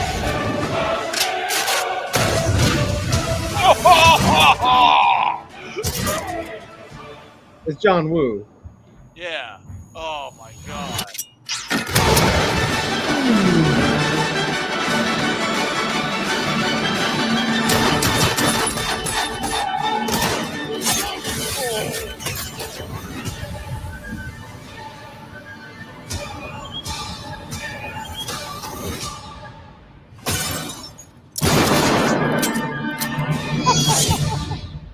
Right? It's a I mean, fucking Punisher movie. I'm It's the in. Punisher. I'm I forget so I in. forget the name of that actor, but he's like in everything, you know. Yeah, totally. He was Um, in the RoboCop remake. He was in Suicide Squad. Yeah. Yep. Did you ever see the TV show The Killing? Yep. No. Freaking fantastic in that. That first 2 seasons was fucking amazing. Carrot says, have you guys seen the trailer for the animated show called Scavengers on Max based on the Adult Swim short? Yeah, actually, funny thing, the guy who created it and directed it used to work for me. He actually, I believe I gave him his first job. So, because I know him from way back, and I knew his brother-in-law is a good friend of mine.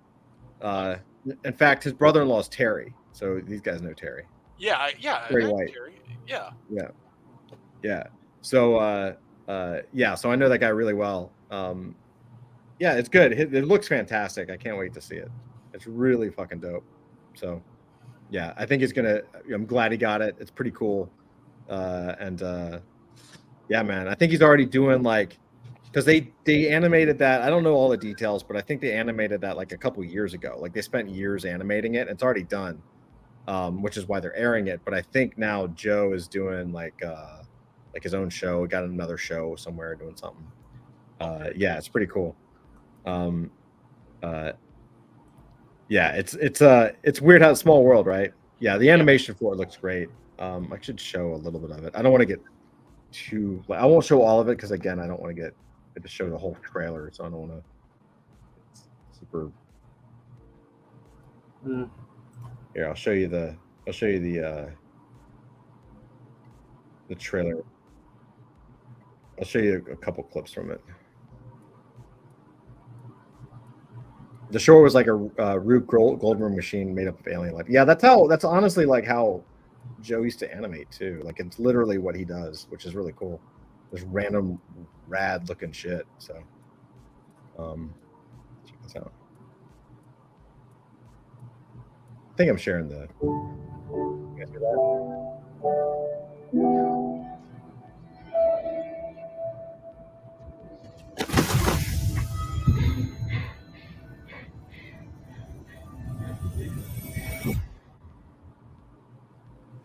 Reminds me of Narwhal a little bit. Yeah. That's exactly what I was going to say.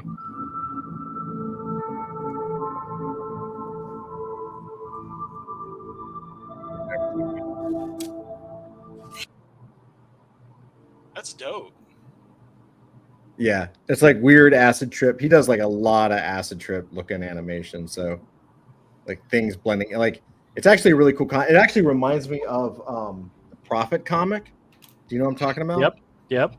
It's very Prophet. Not saying that he took it from there, but like the same kind of thing where like you're dealing with an alien world and you're dealing with like alien concepts. So literally anything can happen. So why not do anything? Yeah. Right? Things blend into things, animate weird ways. Food opens up in strange ways with weird things happening. Like it's just kind of like whatever your mind wants to do because you can make it up, right? Yeah. So like it. I'm sure it's going to be really good. Like I have no doubt it's going to win awards and it's going to be great. Yeah. Thanks for bringing that up, Gary. Yeah, man. It's going to be pretty cool. Yep. Very cool. Yeah.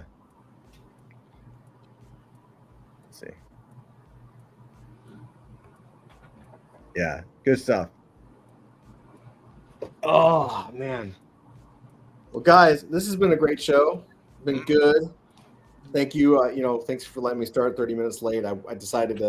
We decided on a whim to take the kids out to dinner, and so of course that always pushes something. We're like, oh yeah, we can make it back by 8 p.m. Eastern, and of course it's always like not true. Yeah. So especially when the food takes an extra 20 minutes to come out or something. So, but I appreciate you guys waiting and holding up and It's okay. good stuff, man. Good stuff. So here's to Friday. Yay. 29 to And, go. Yeah, I know. Oh, 29 I'll show you. to I go. got one more thing to show. One more thing to show that's pretty interesting before we jump. Okay. So this guy, and I'm gonna actually play with this. I'm gonna try this later. Let me share. It's a Twitter thing. So what this guy did is he gave ChatGPT 4 quote unquote movie stills that he generated with Midjourney and then asked it to construct a plot line tying them together. A good example of how AI is more creative and surprising when given constraints, much like humans. It's not as creative as the best people, but interesting. And so here's the 4 random shots. So you have like it's a military woman in the desert looking thing, a tank, some kind of red corporate weird meeting room, and then like a truck with a dinosaur head. Right? Uh-huh. And the response was really good. I'll read a little bit. I don't want to read the whole thing, but it says plot. In a distant future, the Earth is a vastly changed place. Dinosaurs, long thought to be extinct, have been brought back to life through a combination of advanced genetics and technology, living alongside humans in a tenuous balance. Image number 1, so there's the woman. Our protagonist, Captain Elara, is a renowned scientist exploring uncharted territories. As she ventures into remote mountains, she stumbles upon a mysterious artifact, a helmet with the power to communicate across dimensions. Image 2, that's the tank. Soon after, the world is plunged into chaos. Militarized zones appear across major cities. Tanks patrol the streets, enforcing a strict curfew. The reason? Dinosaurs have started acting erratically, attacking human settlements without warning. Image 3, that's the clandestine shot. Amidst the turmoil, a clandestine meeting occurs in a stark red room. 2 influential figures, General Knox and Dr. Rayner, discuss the sudden behavioral shift in the dinosaurs. They suspect that Elara's discovery might be connected. Image number 4, as Elara investigates further, she finds out about a covert operation. The military, led by General Knox, has created mechanized beasts to control the dinosaur population and maintain human dominance.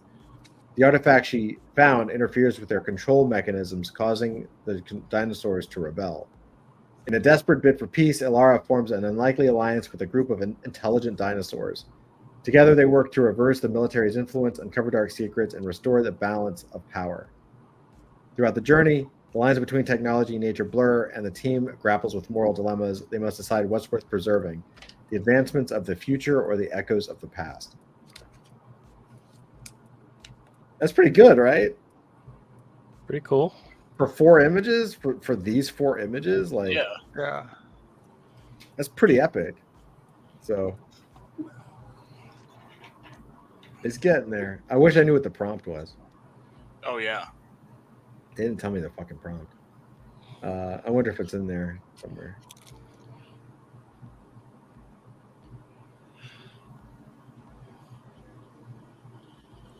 Let's see.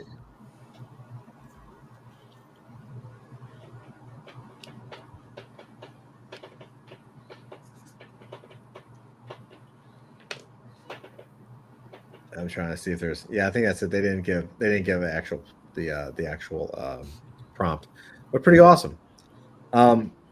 Anyway, I think it's pretty cool. Yeah, it's a good jumping off point. Could absolutely be used to do something. I'm actually thinking about doing something like this just to for our adult fantasy RPG campaign. Like come up with some images, have our input, like human input, to kind of create something similar to this, and then kind of use that to create the campaign, which we will be starting very, very soon. So I think Carrots, you're here, and